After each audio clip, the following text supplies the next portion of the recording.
Hey, everybody. Welcome to another episode of the Remote Real Estate Investor. I'm Michael Album, and today I'm joined by my two co-hosts. Tom Schneider. And Emil Shore. And today we're going to be talking about how much down payment should you be putting down on that investment property. So let's get into it. All right, guys. So there are a bunch of different metrics that investors utilize and look at when looking at investment property. And I think two of the big ones, or three of the big ones that we talk a lot about are cap rate, cash on cash return, and cash flow, either monthly or annual. So Emil, curious to get your thoughts around how do you think about down payment amounts and how it affects the metrics that you're interested in? Yes. I'll talk about what I've done in the past versus what I think you should do. So I've always gone, I've always gone minimum down payment because that I want to, as I'm growing my portfolio, I just want to have as much money as possible to acquire properties. So I always just went with the minimum. And for those that maybe don't know, what is the minimum? The minimum, when I first started, it was 20%. I don't know if it's moved up to 20. I've had some lenders, like when I bought my triplex in November, the minimum with them was 25%. I don't know if that was because it was more than one unit. They require a little bit more, but it's typically— Could be lender specific too. Yeah, so typically 20%. Some lenders will be 25% currently. Okay, so in that ballpark. Yeah. The way you should look at it, if you're an investor, right, you're looking to maximize your returns, right? If you're especially looking at your cash on cash return, you should ask your lender how your rate changes at different down payment amounts. So let's say you put 30% down and it goes down a quarter of a point. I'm just using examples here. Versus 20% down, it's a quarter point higher, and maybe you pay, I don't know, 1 point on top of that for a closing cost or whatever. Well, what you should do is look at how those two compare and how those affect your cash on cash return, right? It could be that when you put 30% down, you get that 0.25% off your interest rate. It actually improves your return, and you won't know until you do the math. So I think that's the way you should do it versus how I've done it in the past. Love it. It's great, Emil. Are you similar? How do you think about and approach your down payment amounts? Yeah, I think it's, good hygiene to look at what the different rates would be based on the different down payments amounts. I typically, similar to Emil, will max out the debt just in that I get the biggest mortgages possible, the biggest loan to value, just because the cost of debt is so cheap right now. And I, don't necessarily need the cash flow now. So by getting a bigger loan, my cash flow is going to be smaller, but I don't need more cash flow now just because I'm servicing more debt. So I'll typically max out that loan amount. I'm pretty aggressive about once my property appreciates a certain amount, I'll refinance it. In that I'll do a cash out refinance where I'll get my down payment back into my pocket and even increase the loan amount. I think when I do the initial acquisition, I'll use as much debt as possible. And when I refi, I typically will be more conservative. Hopefully there's that much appreciation and that much, sweat equity or whatnot into it. So when I refi it, the value is way higher, but I'll be a little bit more conservative just because typically when you're doing that refi, it gets a little bit tighter on cash flow.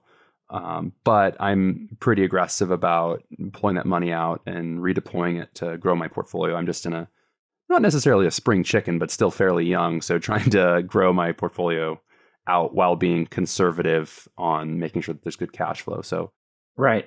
And do you have a minimum cash flow that you won't go below, or you won't cash out refi to above a certain threshold from the cash flow perspective? It depends on the cost of the house and how much money is involved. But typically, I want to see like $100 a month of cash flow, just to give myself a little bit of wiggle room.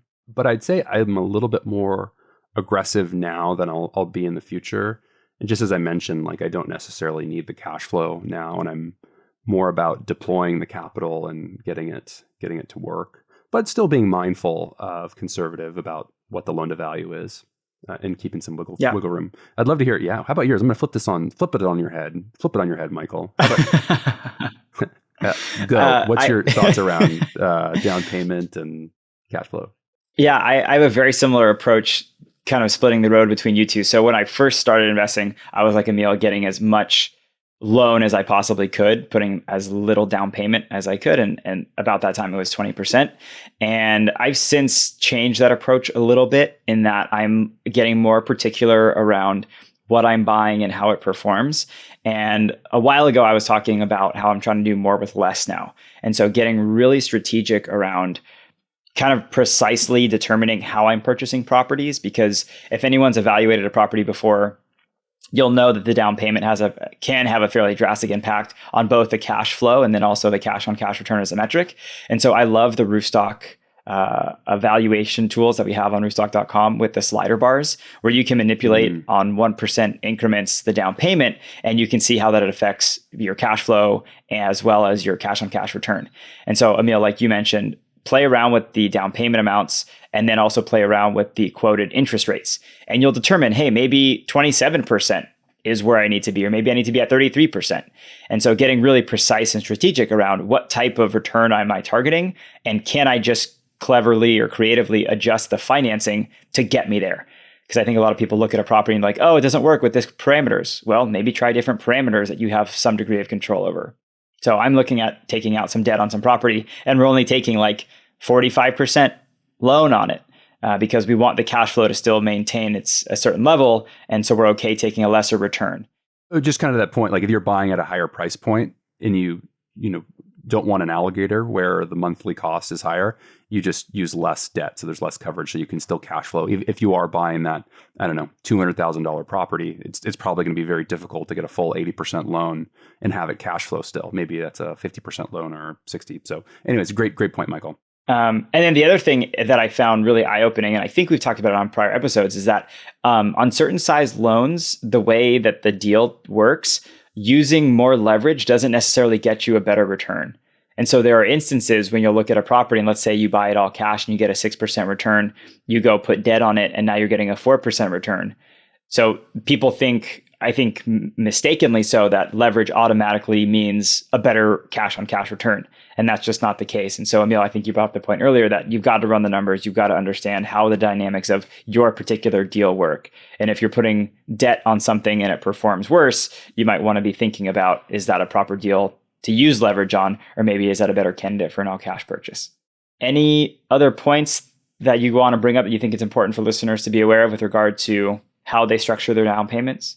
Reserves. So making sure, you aren't blowing all of your funds into your down payment and you're keeping some liquid cash available just because stuff happens. One of the worst things that can happen to you as a real estate investor is running out of capital when you need it. That's what turns into a fire sale and needing to sell a discount. And that's like the last thing you want, that's getting picked off by vultures. So being cognizant of what you're keeping in readily available liquid cash should something come up. Because sometimes stuff comes up. That's such a good point. And I think a lot of lenders are requiring 6 months of your property principal, interest, taxes, and insurance. So just having that as part of your reserve, kind of in addition. So Tom, do you think about that as your reserve, or should that be in addition to your reserve? I have some funds in some like ETFs that I can quickly pull out to go use if I need to. I used to have more than I should in just total cash. So I've been a little bit more disciplined about putting that into some, ETF, some funds. But I think of it as all together. Got it. I guess, sure, there's the 6 months in actual cash that they need, but then having like a little tranche or whatever, just some extra capital right behind it in readily available. Yeah, makes sense. Emil, any final thoughts? It's something I've been thinking about a lot. I think thinking with the end in mind here, right? Like we talk about cash on cash. Yes, you can take out more debt to juice your cash on cash, but let's say your goal is $5,000 a month in cash flow, right?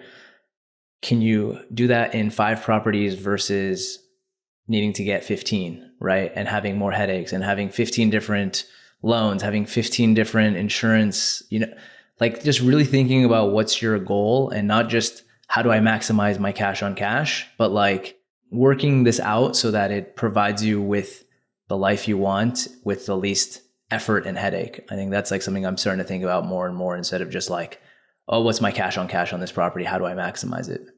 I love that take. Emil. I mean, you can even like kind of work it into your the length of your loan. Say, okay, I want to retire in 15 years. Oh, great. Have some 15-year loans on. I mean, and I mean, sure, there's like definitely ways to optimize, but just thinking more proactively of, okay, on this date, I want to have X amount of cash flow. I don't know. Love it. Great point, Emil. Yeah. And that goes, I think when we had Chad Carson on the pod a while back, he was talking about having smaller portfolios, but paying them all off, paying off the properties. And so owning less, but free and clear properties. And then your cash flow can be, a lot stronger than if it has debt. And so when you look at that global cash flow picture, when you have free and clear properties, you can do a lot with a little. Tom, was there anything else? Oh, nothing.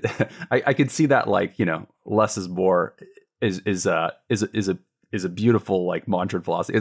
I could see it being hard, especially like the three of us were constantly like, oh, what's next? Yeah.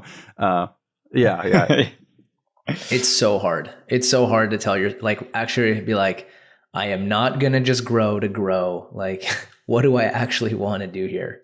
The easy thing is just keep growing. Like, that's kind of the easy default option to go to. Well, everyone, that was our episode. A big thank you for listening. Thanks for watching. If you're checking this out on YouTube, feel free to like and subscribe. That helps us out in our algorithm and getting you additional content. And as always, if you want to hear a specific topic on an episode, feel free to leave us a comment. And we look forward to seeing you on the next one. Happy investing. Happy investing. Happy investing.